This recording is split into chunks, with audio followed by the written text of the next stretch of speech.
नमस्कार दोस्तों, आपको स्वागत है हमारा एबी नर्सिंग एजुकेशन की ऑनलाइन प्लेटफॉर्म पे।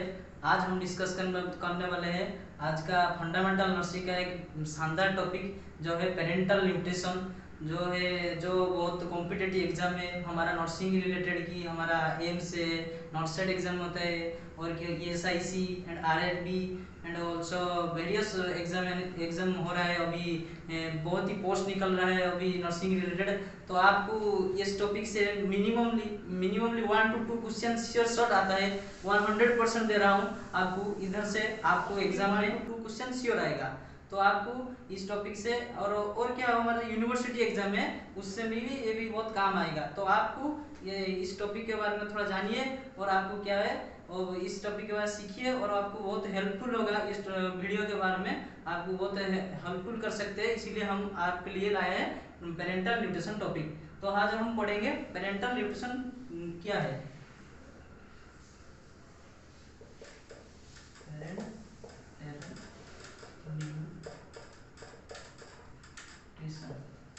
तो आपको पहले से बता रहा हूँ पढ़ाने से पहले कि नर्सिंग रिलेटेड में नर्सिंग में जो भी आप टॉपिक पढ़ रहे हो ना वो हर बार आपको एक ही टर्मिनोलॉजी को आप ध्यान दोगे तो आपको बहुत इजी होगा नर्सिंग को याद रखने के लिए। नर्सिंग बोलते हैं बहुत फास्ट टॉपिक है, याद नहीं रहता, लॉजिक बहुत है, लॉजिक नहीं है, कुछ टॉपिक है कॉम्प्लिकेटेड याद नहीं रहता। बट आपको जो टर्मिनोलॉजी पे फोकस करोगे तो आपको बहुत जल्दी बहुत इजीली आपको याद रह जाएगा। तो पहले हम देखते हैं पेरेंटल न्यूट्रिशन क्या है। आपको कुछ पता नहीं है पे कैसे आपको पता चलेगा इसका क्या मतलब होता है। पेरेंटल मतलब क्या होता है?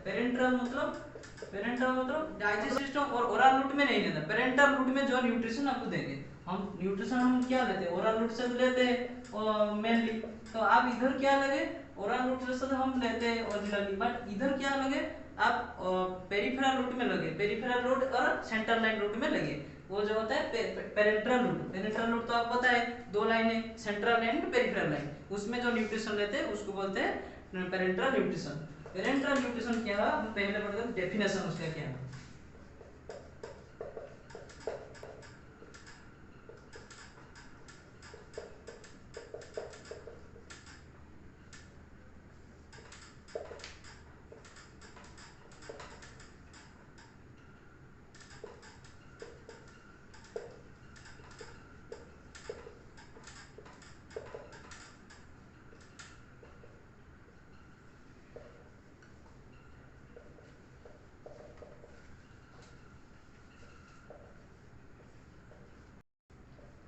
तो आपको पता चलेगा न्यूट्रिशन गेन बाय दी जो पेरेंटल रूट होता है like central and peripheral line, उसको बोलते हैं हम पेरेंटल न्यूट्रिशन।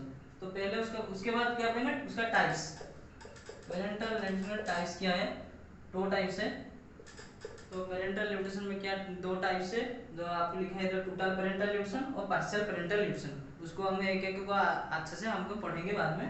तो आप क्या होता है टोटल पेरेंटल न्यूट्रिशन में क्या है? तो टोटल पेरेंटल न्यूट्रिशन में इधर हम क्या क्या न्यूट्रिशन हम प्रोवाइड करते हैं। तो इसमें क्या देते हैं, हम देते हैं क्या ग्लूकोज देते हैं, ग्लूकोज। एंड इसमें क्या देते हैं फैट देते हैं एंड लिपिड डाइट देते हैं। किस किस को पेशेंट देते हैं? तो एड्स पेशेंट है कि कैंसर पेशेंट है जिसका इंटेस्टाइनल ऑब्स्ट्रक्शन हो गया, कि एंट्राइटिस है, कि कुछ भी जीआई रिलेटेड डिजीज है, कि ब्रेन इंजरी हो गया, तो उसको हम खाना देने के लिए कि हमको न्यूट्रिशन प्रोवाइड करने के लिए वो तो थोड़ा उसका बॉडी खराब हो गया डिजीज के लिए, वो तो खाना तो खाएगा ना, खाना नहीं खाएगा तो कैसे सर्वाइव करेगा। तो उसको न्यूट्रिशन प्रोवाइड करने बेसिक नीड देने के लिए हम क्या देते हैं टोटल पेरेंटल न्यूट्रिशन प्रोवाइड करते हैं। वो क्या क्या होता है ग्लूकोज फैट लिपिड, वो होता है टोटल पार्शियल न्यूट्रिशन। और जो बोलते हैं क्या पार्शियल पेरेंटल न्यूट्रिशन में क्या होता है partial parental nutrition. Partial parental nutrition में क्या होता है ना कि उसको जो लोग का क्या होता है ना वो फैट का एलर्जी होता है। तो क्या होता है अंडा खाने से उसका एलर्जी होता है, तो क्या होता है उनको हम फैट नहीं देंगे, तो क्या होगा उसमें ग्लूकोज देंगे और लिपिड देंगे, ग्लूकोज एंड लिपिड प्रोवाइड करेंगे। तो यह गया पार्शियली कि हम तो फूल तो देने वाला था क्या ग्लूकोज फैट लिपिड, उसमें क्या माइनस हो गया उधर अपन फैट माइनस हो गया, क्योंकि ना उसका एलर्जी है फैट से, कि हमारा अंडा खाने से कि हमारा एग खाने से उसको एलर्जी हो रहा है, इसीलिए हम उसको माइनस कर रहे हैं, इसीलिए उसको बोलते हैं पार्शियल पेरेंटल न्यूट्रिशन। और क्या होता है और कौन सा पेशेंट में होता है ऐसे, वो जो डायबिटीज पेशेंट में होता है, डायबिटीज पेशेंट में क्या होता है, उसका हाइपरग्लाइसेमिया होता है, उसका तो ऑलरेडी ग्लूकोज लेवल ज्यादा है, तो क्या करेंगे उसको, और जब ग्लूकोज लेवल लेगा तो उसको ग्लूकोज लेवल माइनस करेंगे, फिजिशियन ऑर्डर करेंगे क्या, लिपिड एंड फैट देते थे, सिर्फ इस दोनों न्यूट्रिशन प्रोवाइड करते हैं by through the parental route, तो उसको क्या बोलते हैं, पार्शियल पेरेंटल न्यूट्रिशन, क्योंकि ना उधर ग्लूकोज फैट लिपिड तीनों जो खाना मेन चीज है वो नहीं देके हमको कुछ माइनस करके फिजिशियन ऑर्डर से हम दे रहे हैं, उसको बोलते हैं पेरेंटल न्यूट्रिशन टाइप्स। फिर उसके बाद टोटल पेरेंटल न्यूट्रिशन का और भी है, कुछ पढ़ेंगे और उसका इंडिकेशन लिख लेते हैं, कैसा है क्या है इसका इंडिकेशन। इसका इंडिकेशन है कि हमारा था कैंसर, इंटेस्टाइनल ऑब्स्ट्रक्शन,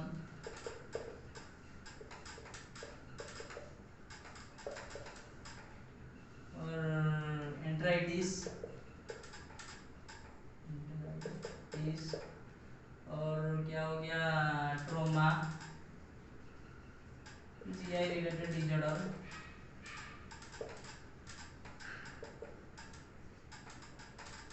इसमें क्या होता है ना, ये इंडिकेशन होता है। और भी बहुत कुछ है, ईटीसी लिख रहा हूँ, और बहुत ही जो टर्मिनली पेशेंट होता है, टर्मिनली इल पेशेंट, बहुत कुछ है, ये सब मेनली इंडिकेशन लिख रहा हूँ, पेरेंटल न्यूट्रिशन का इंडिकेशन है। फिर उसके बाद हम क्या पढ़ेंगे, उसका क्या कौन सा कैथेटर यूज होता है, कैथेटर, उसको पॉइंट करके नो खाता में लिखो, ये वेरी वेरी इंपॉर्टेंट है, बहुत ही इंपॉर्टेंट है हमारा जो नॉट स्टेट एग्जाम की, हमारा जो ऑनलाइन जो कॉम्पिटिटिव एग्जाम के लिए वेरी वेरी इंपॉर्टेंट है, उसको नोट करके लिखो, स्टार मार्क करके लिखो, क्या क्या है catheter using total parental nutrition,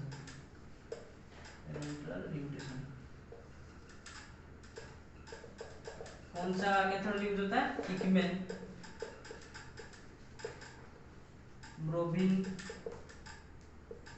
ब्रोविन, ये दोनों यूज होता है। और क्या होता है ना, हम जो हमारा क्या होता है ना, कैथेटर दो साइड से हम न्यूट्रिशन प्रोवाइड करते हैं, वो क्या होता है, सेंट्रल लाइन है क्या, और पेरिफेरल लाइन है। सेंट्रल लाइन में क्या होता है ना, सेंट्रल लाइन है कि सेंट्रल लाइन इधर है, सेंट्रल लाइन किधर से देते हैं, इधर साइड में नोट करके लिखो, सेंट्रल लाइन देते हैं, क्या क्या सेंट्रल लाइन है, इंटरनल जुगुलर वेन में देते हैं एंड सबक्लावियन वेन में देते हैं, सबक्लावियन वेन में देते हैं, तो ये होता है central line.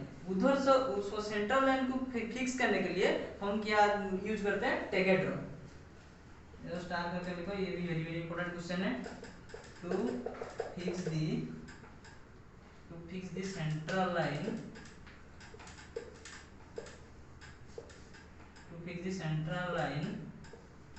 we use the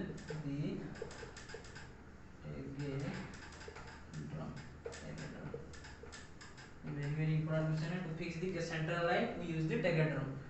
क्यों टेगेड्रम यूज करते हैं, क्योंकि ना हमारा सेंट्रल लाइन में जो इन्फेक्शन हो गया कि कुछ एडिमा हो गया, उधर इन्फेक्शन होने का चांस होता है ना हर बार, तो फेल्वाइटिस हो गया, तो हमको पता चलने के लिए होता है टेगेड्रम यूज होता है। टेगेड्रम क्यों होता है ना, ये ट्रांसपेरेंट होता है, इसलिए उसको क्लियरली विजुअलाइजेशन हो सकता है, इसीलिए हमको टेगेड्रम यूज होता है फिक्सेशन के लिए catheter line.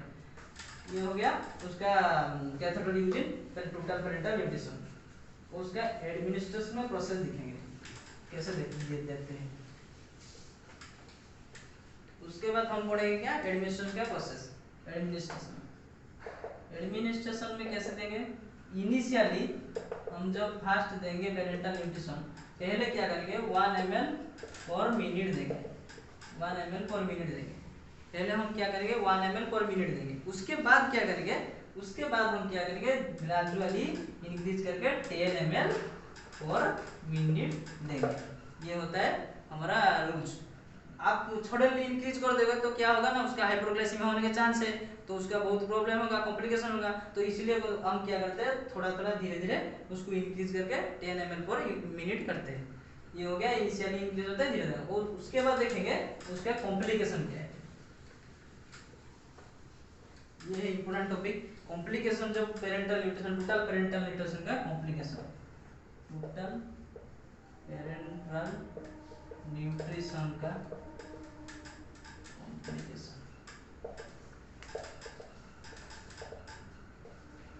Total parental nutrition का कॉम्प्लिकेशन क्या है? जो कॉम्प्लिकेशन मतलब हम देखते हैं जो उसका हो सकता है, फर्स्ट इंपॉर्टेंट पॉइंट है हाइपरग्लाइसेमिया।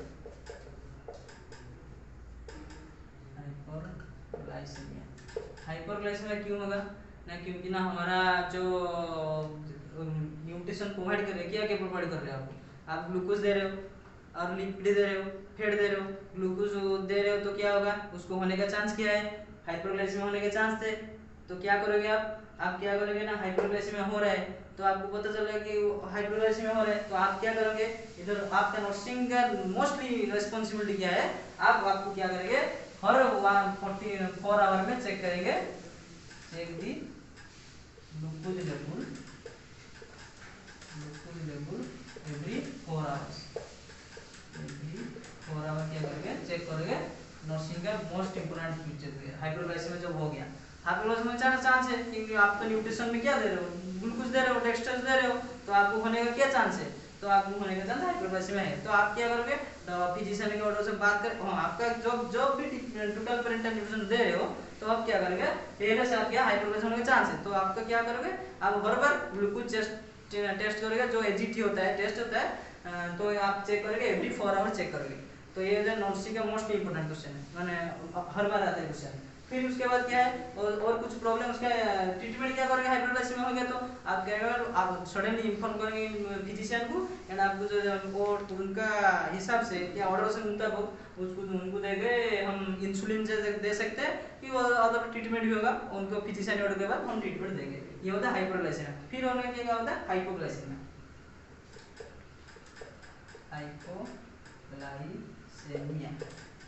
हाइपोग्लाइसेमिया क्यों होगा, आप टोटल पेरेंटल न्यूट्रिशन चल रहा है, आप नाइट ड्यूटी कर रहे हो, आप तो नाइट ड्यूटी कर रहे हो, क्या हो गया ना, पेशेंट ज़्यादा हो गया वार्ड में, तो उसका न्यूट्रिशन चल रहा है, आप बोलोगे बहुत पेशेंट हो गया, कौन देखेगा, रात भर सो जाते हैं, आप बंद कर दूंगा, अभी क्या कौन इतना देर तक वेट करेगा, रख देते हम, क्यों इतना देर तक वेट करेंगे, बंद कर देते, सो जाते, वो पेशेंट का सुबह देंगे, हम क्या करेंगे, उसका सुबह 8 बजे शुरू हो गया, शुरू हम एज्यूम करो कि 8 बजे शुरू हुआ, उसका 8 PM में शुरू हुआ, आप क्या 9 बजे ड्यूटी आए, 9-10 बजे काम किया, इधर चल रहा है, क्या करोगे, इतना टाइम तो कौन वेट करेगा, बंद कर दो, बंद कर दिया, क्या हो गया 10 PM में आप बंद कर दिया, तो इतना बहुत हैंडओवर है, बहुत प्रेशर है, इतना काम करेगा, बहुत घुमा है आज, बहुत इतना काम तो नहीं कर पाऊंगा आज, आप क्या करेंगे, बंद कर दिया 10 PM में। सडनली आप क्या किया, 8 PM में चल रहा है, आप सडनली बंद कर दिया, उसका कुछ प्लानिंग नहीं था, सडनली बंद कर दिया, तो आप सडनली जब बंद कर दोगे तो आपको क्या कॉम्प्लिकेशन हो सकता है, हाइपोग्लाइसेमिया, क्योंकि ना आपको उसको चल रहा है, उसको डेक्स्ट्रो चल रहा था, उसका ग्लूकोज लेवल मेंटेन हो रहा था, अब क्या हो गया, अब सडनली जब बंद कर दिया, एब्रुप्टली विथड्रॉल ऑफ द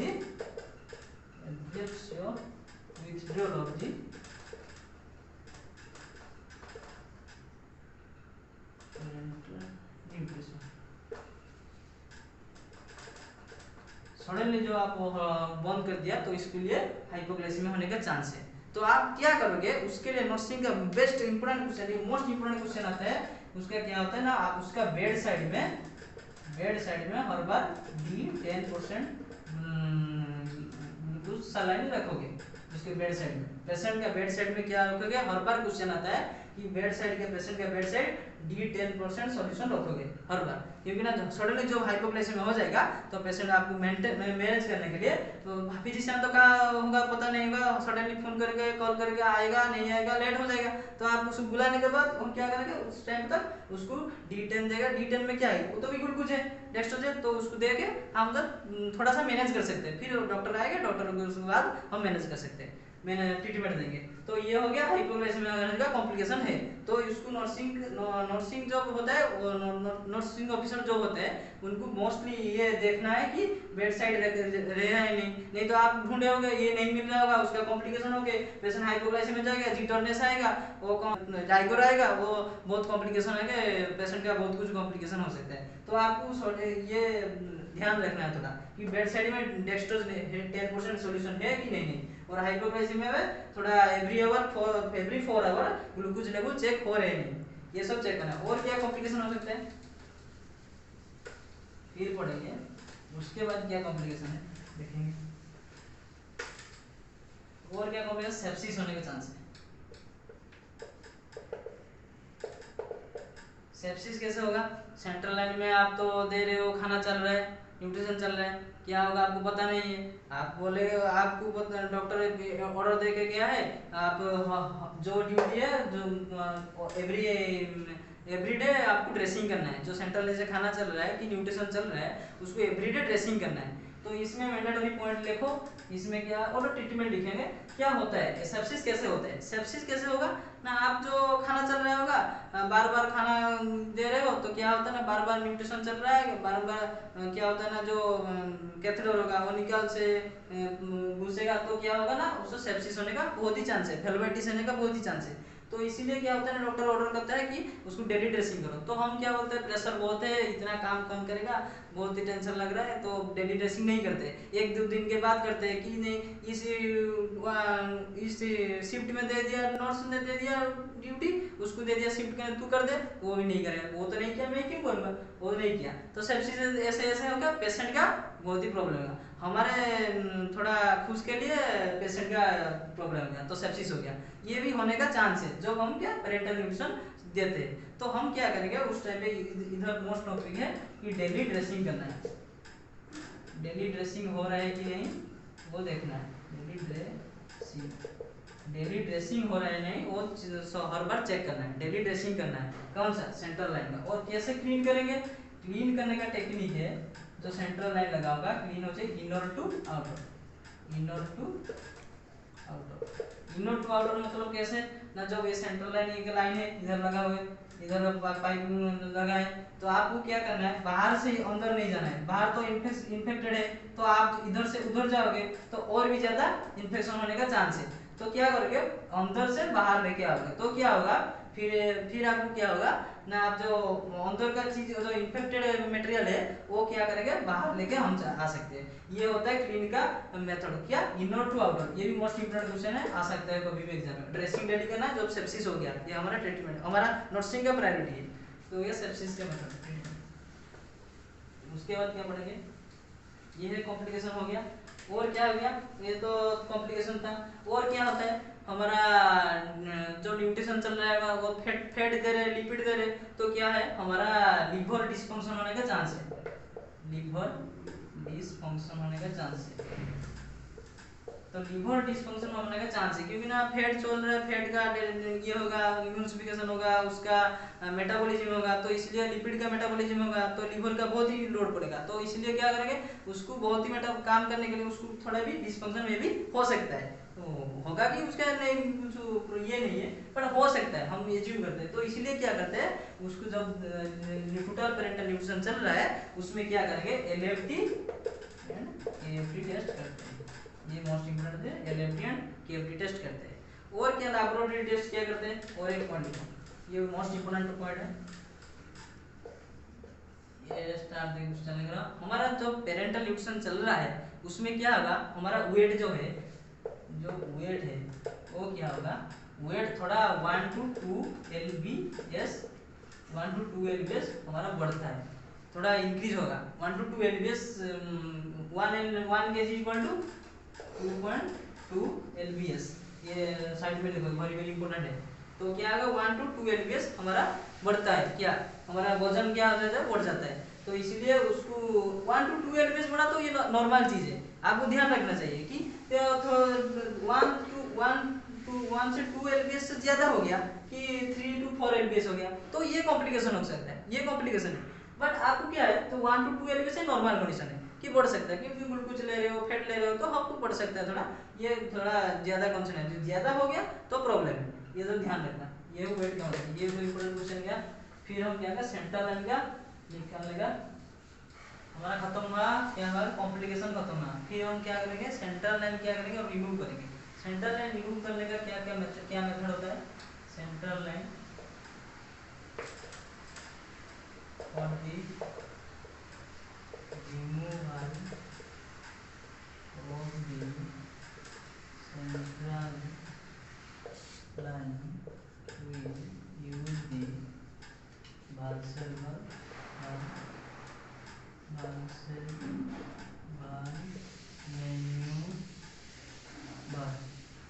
क्या होता है, ये भी इंपॉर्टेंट क्वेश्चन है, तो मार्क करके लिख दीजिए। For the removal of the central line हम क्या करते हैं ना, यूज द भागसेलवन मेथड, मार्क करके लीजिए। इंपॉर्टेंट क्वेश्चन हर बार एग्जाम में आते हैं।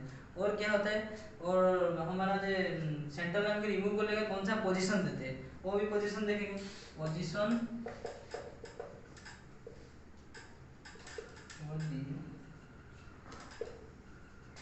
Removal of the central line,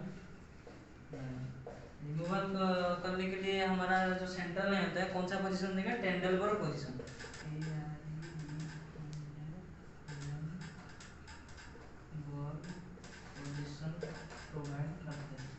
हम पोजीशन क्या पड़ता है removal of the central line, हम प्रोवाइड करते हैं Trendelenburg position.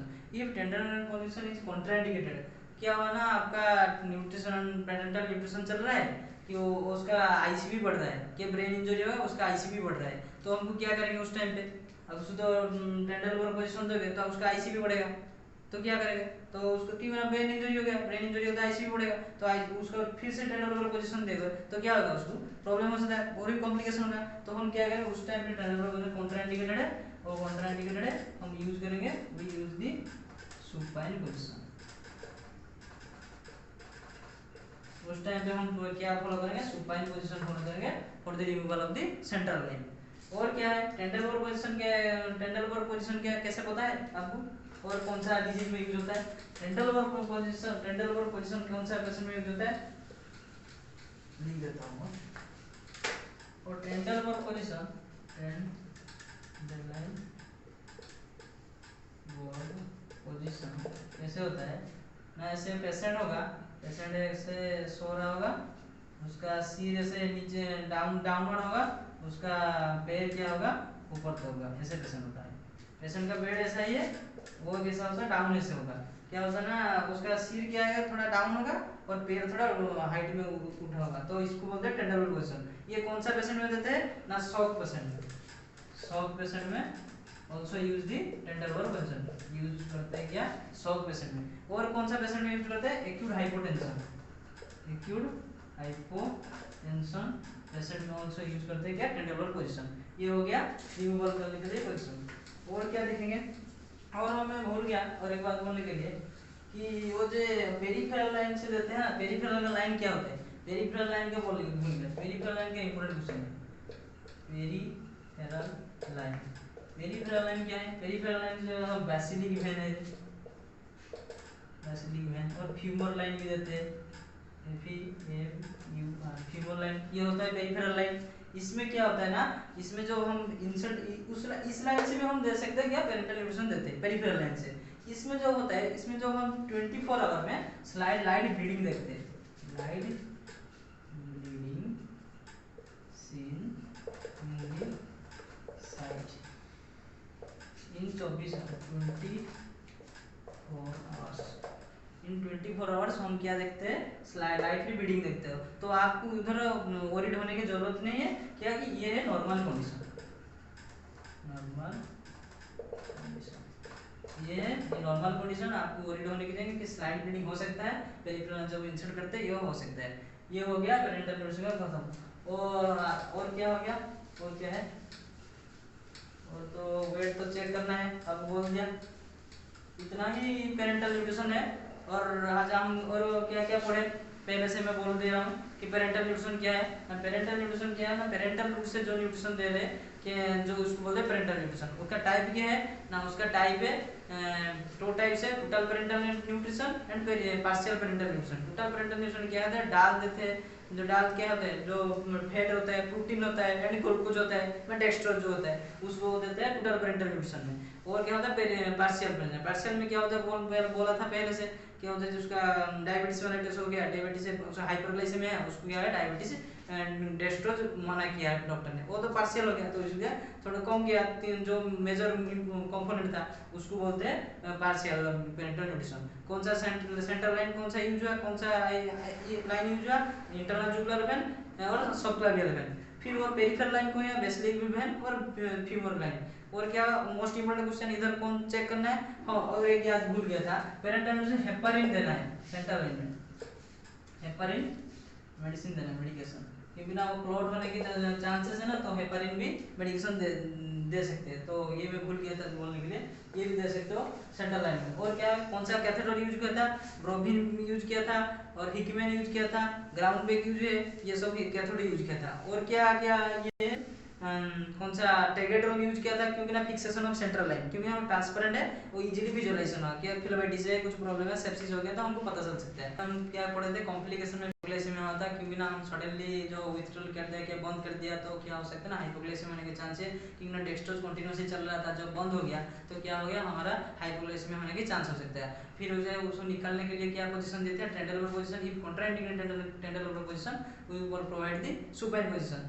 and also Valsalva maneuver also technique also maintain to the remove the central line. Also we check the patient glucose level every 4 hours, the very important point. And weight also check the patient in one day, always check the weight level of the patient. क्योंकि ना ये बहुत various nursing priority है, बहुत बार question आया है। तो मैं क्या कर रहा हूँ, ये हो गया हमारा टॉपिक का समरी हो गया। तो पहले मैं क्या कर रहा हूँ, अभी क्वेश्चन दे रहा हूँ आपको, आपको क्वेश्चन का आंसर क्या है कमेंट बॉक्स में आपको आंसर देना है। मैं क्वेश्चन लिख रहा हूँ, आपको नोट कीजिए और उसका आंसर मुझे आपका कमेंट बॉक्स में, हमारा कमेंट बॉक्स में चाहिए। तो आपको आंसर दीजिए, मैं क्वेश्चन लिख रहा हूँ।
क्या क्वेश्चन लिख लिया?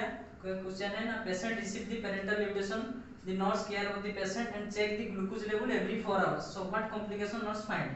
तो आप ऑप्शन क्या है ना, हाइपोकैल्सीमिया, ना hyponatraemia and hyperkalaemia and hyperglycaemia. आपको क्या करना है, आपको इसका आंसर आपको हमारा कमेंट बॉक्स में दीजिए। तो आज के लिए टॉपिक को इतना तक हम रहने देते हैं। तो फिर मिलेंगे आपको एक बेहतरीन टॉपिक के साथ, इस एक नया टॉपिक लाएंगे आपके पास। तो तब तक के लिए आप पढ़ते रहिए, बढ़ते रहिए और हमारे साथ जुड़ते रहिए। और क्या आप हमारा चैनल को सपोर्ट कीजिए थोड़ा, और शेयर कीजिए आपके दोस्त के साथ, कि हम उनको भी थोड़ा पता चल सकते हैं हमारे चैनल से आपको सीखने मिल रहा है। तो इतना रह रहा हूँ, थैंक यू सो मच।